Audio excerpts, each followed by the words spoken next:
have that curious tonality and make sure you're genuine with that question. Like you actually want to help these people because you actually do. So, hey, what's going on, guys? My name is Alex. I am a real estate investor, and I want to make these videos to share with you the things I'm learning, the struggles I'm having, the challenges I'm overcoming, and hopefully you guys can use this information to accelerate your own journey. So today I want to talk about 4 of my favorite questions for qualifying a lead. And this is going to help you save time, help you convert prospects into contracts, and ultimately help you make more money. So let's get into it. So first off, what is lead qualification and why do we use it? So lead qualification is really making sure you can help the other person on the other end of the phone. So you're really not here to convince anybody at all, and you never will. There's just going to be a funnel of people coming into your world, your CRM, your database, whatever, and your job is to sift and sort and put these people in different buckets, right? So a person comes in, you want to use these qualifying questions to say, hey, I can help you. Hey, I can't help you. I'm going to spend less time with you. Or, hey, I can help you. Okay, I need to spend more time with you. So these questions are super important to help you just sift and sort, right? Because you can't help everybody. Your job here is to not to convince. It is to sift and sort, find those people who you actually can help, and then go help them. So benefits to effective lead qualification. First is you're definitely going to maximize your time and resources. So you are going to spend much less time with people who you cannot help, and therefore spend more time with people who you can help, right? And this whole thing is just a massive numbers game. It's people drastically underestimate the number of people you have to talk to. So anything you can do to cut down on the non-productive activities and increase the productive activities is definitely going to directly benefit your income.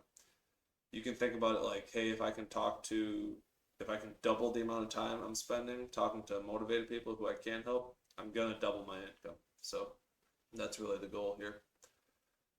The second major benefit to these disqualifying questions or qualifying questions is you're definitely going to improve your negotiation position, and you're going to improve the likelihood of actually closing the sale.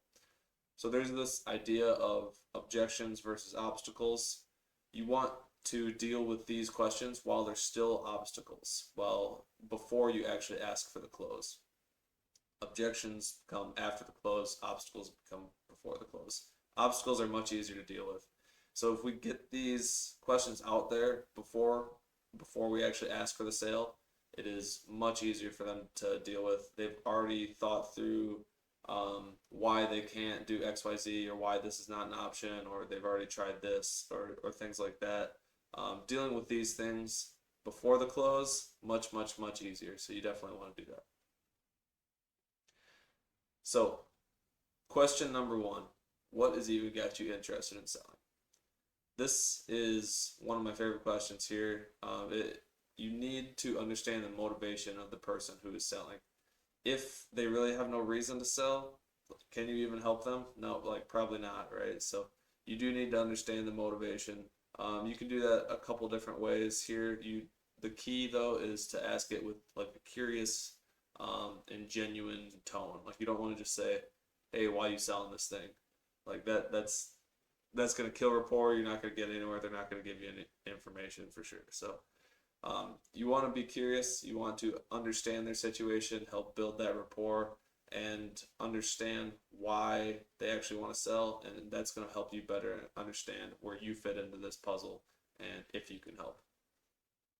Some tips for asking that question of what's even got you interested in selling is you can actually start off with the occupancy. So, hey, are you living in this one now? Is this a rental for you? Okay, they're living in it. Oh my goodness, like most people only move once or twice in their entire lives. Like, what's even got you interested in selling? Or, if it's a rental, hey, I've got a couple rentals of myself. I've got a couple rentals myself.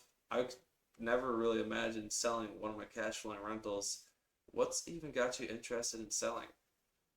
And you want to just approach it from that super curious, super genuine angle, right? You don't want to, again, I'm going to repeat this a couple times. Do not just come up and be like, okay, and why are you selling? Okay, and next question. You're not going to build any rapport. There's going to be zero human connection. They're not going to give you any information, and you're not going to do that deal. So That's my first disqualifying question or qualifying question that I like to use. And let's hit the second one. So question number two is why not just use a real estate agent? So this is a pretty good question because it's kind of the normal thing to do, right? When you go to sell a property, you go find a real estate agent, they list it on the market, and you sell it that way. That's what the majority of people do. So this is a super good question to find out, like, hey, like this, you're in the minority here. Like, how come you don't just sell with a real estate agent? Again, using that curious tone for sure. But this does a couple of things, right? Like maybe their best option, honestly, is to use a real estate agent. So if that's the case, you can get that out of the way right up front. You can save yourself time and energy and effort for sure, because you can't help everybody. These are some of these questions are going to help you sift and sort, like I was saying, and this is a great one for them. Maybe they say, yeah, I probably just will use a real estate agent. That's what I want to do. That's what I'm trying to accomplish. Great, go do that. Get off my phone. I need to talk to somebody else. Or second, you can find out what's important to them. If they don't want to use an agent, there's a reason, right? They don't want their house on the internet or XYZ. It doesn't matter what the reason is. You can pull that out. Maybe they don't have time. You can pull that out and use that to help craft a solution that benefits them even more. So question number three is why not just fix it up and rent it out yourself? So this, I like this question a lot because like that's what we're probably going to do with it, right? So that you can almost come at it from that angle, like, hey, hey man, all I'm going to do is fix this place up and rent it out. What's really stopping you from doing that?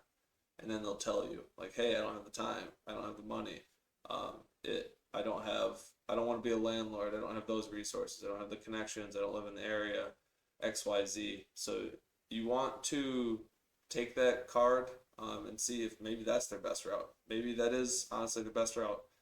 If so, again, get off my phone. I need to go talk to somebody else. So that's good to basically get that out in the air.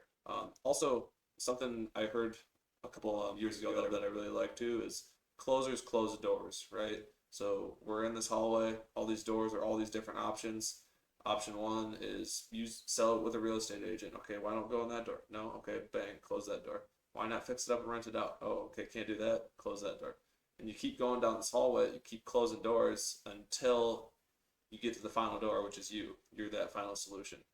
And at that point, you've already discussed and talked about all their other options, what they want to do there, and they've already told you the reasons they don't want to do X, Y, and Z. So at the end, then you can present yourself as the best possible option. So question number four, and this is a really good one after you've already built up a little bit of rapport, I like, and after you've already had a decent conversation with them. This one is what happens if you don't sell? And again, this one can make a lot of people mad if you don't have the right tonality, you don't have the right rapport, but again, have that curious tonality and make sure you're genuine with that question. Like you actually want to help these people because you actually do. So this basically helps you, I don't want to say salt the wound, but help bring out that pain. Like, what happens if they don't sell? Like, because there actually is consequences for them taking inaction as a route, and you want to remind them of that and be like, hey, like, what happens if you don't sell this property? Maybe they're facing foreclosure and they would actually lose their house. Maybe they're going to continue to lose money every single month because it's vacant and they can't fix it up and they're paying the taxes and the city's after them or XYZ. But bring that out. Talk about what happens for inaction because that's another door they could open. You know, they could go down. So you're walking down that hallway. Hey, why not go down this door of inaction? Okay, they'll tell you why because it's costing me X money every month and I can't do this anymore and I need the cash for this, right? So okay, bang, close that door. Now we can move on. It also really does, if you do it correctly, build a ton of rapport because it aligns you with them. You are trying to come up with a solution together. You're trying to figure this out as a team. You're sitting on the same side of the table. You're genuine. You're curious. You will actually want to know what happens if they don't sell, so you can avoid that, or you can, just accomplish this thing together. All right, to recap the four questions, what's even got you interested in selling? Why not just sell with a real estate agent? Why not just fix it up and rent it out yourself? and what happens if you don't sell this property. So that is not an exhaustive list. I actually have a whole bunch of them right in front of me when I'm on the phones, but those are my four favorites, and those are four of the most powerful for me, at least. You will, find which ones work best for you for sure, but start out with these ones. These ones are really good. But just so you know, there are hundreds, probably thousands, right? So definitely explore, definitely figure out which ones work for you. These ones work for me. Try these ones. Also, I want to highlight the importance of active listening too. So these questions are not a script at all. You want to use them in the right situation. You want to use them with the right tonality. You want to change up the wording or the verbiage or whatever based on the conversation you've already had, right? You definitely don't want to ask a question they've already answered that might make them feel a little frustrated, make them feel like you're not listening to them. So use your active listening, use these questions, use other questions, change the wording of these questions, and just have a natural conversation with these people. It's really not that complicated. It is difficult, but it's not complicated. So I'll leave it at that. My challenge to you is the next conversation you have with the seller, make sure to ask these four questions. Also, like, subscribe, let me know what you guys want to see next. Thanks.